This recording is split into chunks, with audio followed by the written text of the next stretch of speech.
రాష్ట్ర కాంగ్రెస్ లో తాజా పరిణామాల మీద చర్చిస్తున్నాం. రేవంత్ రెడ్డి గారు, రాష్ట్ర కాంగ్రెస్ లో జరుగుతున్నటువంటివన్నీ చూసి తెలుగుదేశం పార్టీ చాలా సంతోషంగా ఉన్నట్టుగా కనపడుతోంది. మీ నాయకత్వం ఇవాళ రెండు విషయాలు చాలా స్పష్టంగా చెప్పారు. ఒకటి, కాంగ్రెస్ చాలా అయోమయంలో ఉంది, గందరగోళంలో ఉంది, ఎవరు ముఖ్యమంత్రి అయినా కూడా కాంగ్రెస్ పని అయిపోయినట్టే అని ఒక మాట అన్నారు. రెండవది, ఇంత గందరగోళం పడే బదులు సోనియా గాంధీని నేరుగా తీసుకొచ్చి ఇక్కడ ముఖ్యమంత్రి చేయొచ్చు కదా అనేటువంటి మాట అన్నారు. ఏ దృష్టితో చూస్తున్నారు కాంగ్రెస్ లో ఉన్నటువంటి పరిణామాలని? నేను మొదట మా మిత్రులు ఒక సమాధానం చెప్పిన తర్వాత అక్కడికి వెళ్దామని. ఏదో కొండా మురళి గారిని, కొండా సురేఖ గారిని భౌతికంగా అంతమొందించడానికి తెలుగుదేశం పార్టీ ప్రయత్నం చేస్తే శాసనసభలో దివంగత ముఖ్యమంత్రి రాజశేఖర రెడ్డి గారు పూర్తి స్థాయిలో ప్రయత్నం చేసి వాళ్ళని కాపాడినట్టుగా చెప్పిండ్రు. వారికి మరి వారి చరిత్ర తెలుసో తెలియదో నాకు తెలియదు, కానీ నాకు తెలిసినంత వరకు పత్రికలలో చదివినంత వరకు వాళ్ళేం మహాత్మా గాంధీ, కస్తూర్బాయిలు ఇట్లాంటి వాళ్ళు ఏం కాదు, అట్లా స్వాతంత్రం కోసం పోరాటం చేసిన వాళ్ళు కూడా కాదు. వాళ్ళ మీద ఉన్న ఆరోపణలు కానీ, లేకపోతే అప్పుడు ఎస్పీగా ఉన్న శ్రీనివాస్ రెడ్డి అని ఒక ఎస్పీ ఉండే ఆ జిల్లాలో ఏం జరిగిందో ఆ జిల్లా ప్రజలకందరికీ తెలుసు. కాబట్టి ఇలాంటి వాళ్ళని మద్దతు పలకడం, ఇలాంటి వాళ్ళని రాజశేఖర రెడ్డి గారు ముందుకు తేవడం కారణంగానే ఈ రోజు రాష్ట్రంలో ఒక అలజడి బయలుదేరింది. ఎందుకంటే ఇలాంటి వాళ్ళని కాపాడే నాయకుడుగా ఆయన పాపులర్ పొందడం వల్లనే ఇలా ఆయన కొడుకు వస్తే అలాంటి వాళ్ళు మళ్ళీ కాపాడతారనే విధంగా రాష్ట్రంలో జరుగుతున్న పరిణామాలను ఒక రకంగా అనుకోవచ్చు. ఇంకా రెండవ విషయానికి వస్తే, మా పార్టీ నాయకులు మాట్లాడిన దాని గురించి మీరు అడిగారు కదా, చాలా సంతోషంగా ఉన్నారా కాంగ్రెస్ ఇప్పుడు ఏది ఏం జరిగినా కాంగ్రెస్ పార్టీ వాళ్ళే ముఖ్యమంత్రి అవుతారండి. దాంట్లో మేము సంతోషపడేది లేదు, లేకపోతే బాధపడేది కూడా లేదు. జరుగుతున్న పరిణామాల మీద ఎవరు ముఖ్యమంత్రి అయినా కాంగ్రెస్ పని అయిపోయినట్టే అంటున్నారు. ఒక రకంగా అంతే. ఎందుకంటే రాజశేఖర రెడ్డి గారు ఉన్నా కూడా రాజశేఖర రెడ్డి గారు ఉన్నా కూడా ఈ రోజు ప్రభుత్వం ఏవైతే సంక్షేమ పథకాలు చెప్పిందో వాటిని అమలు చేసే పరిస్థితిలో లేదు. ఈ రోజు ఖజానా ఖాళీ అని మనం పత్రికలలో చూస్తున్నాం. జీతాలు ఇవ్వలేని, పెన్షన్లు, రిటైర్ అయిన ఉద్యోగులకు పెన్షన్లు కూడా ఇవ్వలేని పరిస్థితిలో రాష్ట్ర ప్రభుత్వం ఉన్నదంటే కాంగ్రెస్ పార్టీ ఖాళీ అయిన, అంటే ప్రభుత్వం పని అయిపోయినట్టుగానే మా ఉద్దేశం. రాజశేఖర రెడ్డి గారు ఉన్నా కూడా ఇంతకు మించిన గొప్పతనం ఏం లేకపోతుండే. వారు లేకపోవడం వల్ల కాంగ్రెస్ పార్టీలో వాళ్ళు పోట్లాడుకోవడానికి, కుమ్ములాడుకోవడానికి అవకాశం వచ్చిందేమో కానీ తెలుగుదేశం పార్టీ పక్షాన రాజశేఖర రెడ్డి గారు ఉన్నా లేకున్నా, రోసయ్య గారు ఉన్నా, లేకపోతే ఇంకొకరు వచ్చినా సోనియా గాంధీ గారు మరి అంటే టెక్నికల్ గా ఇక్కడ ముఖ్యమంత్రి అయ్యే అవకాశం లేదనుకుంటా నాకు తెలిసి. ఈ రాష్ట్రానికి ముఖ్యమంత్రి కావాలంటే ఇక్కడ అలా అనేది అంటే వెటకారం అయి ఉండొచ్చు. ఆ వెటకారం ప్రకారం సోనియా గాంధీ గారి రాష్ట్రానికి ముఖ్యమంత్రి అయితే కూడా కాంగ్రెస్ పార్టీని కాపాడగలిగే పరిస్థితులు లేవు. కాంగ్రెస్ పార్టీ అయిపోయిందని అనుకోవడంలో తెలుగుదేశం పార్టీ ఆ ఉద్దేశం అయి ఉండొచ్చు.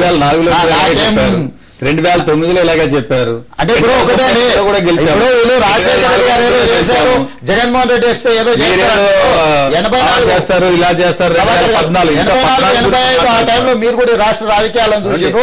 అప్పుడు రాజశేఖర రెడ్డి గారే పిసిసి ప్రెసిడెంట్. అప్పుడు ఓడించాం కాంగ్రెస్ పార్టీని. 99లో కూడా రాజశేఖర రెడ్డి గారే పిసిసి ప్రెసిడెంట్.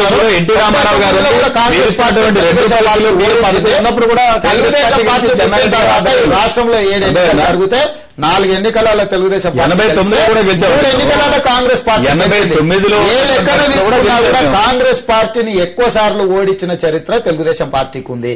కాబట్టి వాళ్ళను, ఇలాంటి వాళ్ళను, కాంట్రాక్టర్లను, కమిషన్లు కొట్టే వాళ్ళని కాపాడే వాళ్ళ కోసం జగన్ ఆ పరంగా అభ్యంతరం లేదు. పరిపాలన పరంగా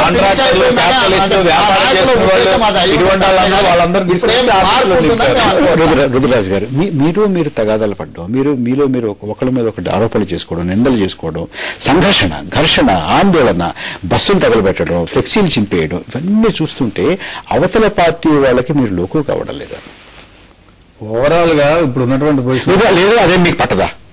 అటువంటి పట్టదనేటువంటిది ఏమీ లేదండి. బట్ అధిష్టాన వర్గం ఒక నిర్ణయం తీసుకుని అందరూ ఎమోషనల్ గా ఉన్నారు. ఇప్పుడు ఉన్నటువంటి పరిస్థితుల్లో రాజశేఖర రెడ్డి గారు ఆత్మహత్య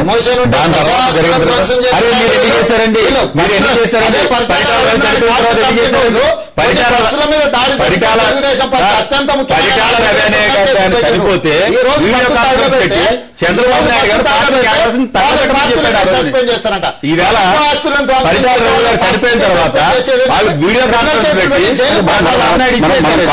కాంగ్రెస్ లో ఇప్పుడు జరుగుతున్నటువంటి పరిణామాల మీద దృష్టి కేంద్రీకరిద్దాం.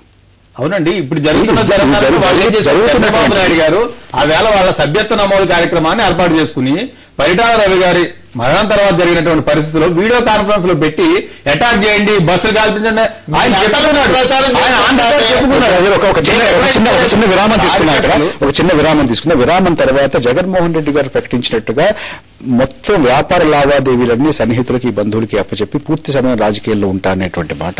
అలాగే రోసయ్య గారు మాటి మాటికి అధిష్టానం ముఖ్యమంత్రులు మార్చేటటువంటి అలవాటు ఇప్పుడు లేదు. ఈ రెండు విషయాల్ని మనం విశ్లేషిద్దాం.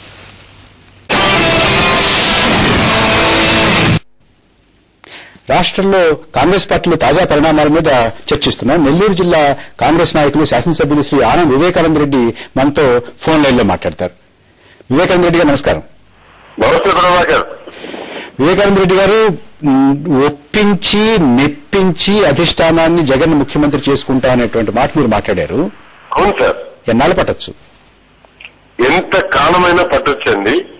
ఒక 10 రోజులు పట్టొచ్చు, నెల పట్టొచ్చు, 2 నెలలు పట్టొచ్చు, రేపు డిసెంబర్ దాకా. ఎందుకంటే దేశంలో ఈ రోజు చాలా రాష్ట్రాల్లో ఎన్నికలు జరుగుతున్నాయి.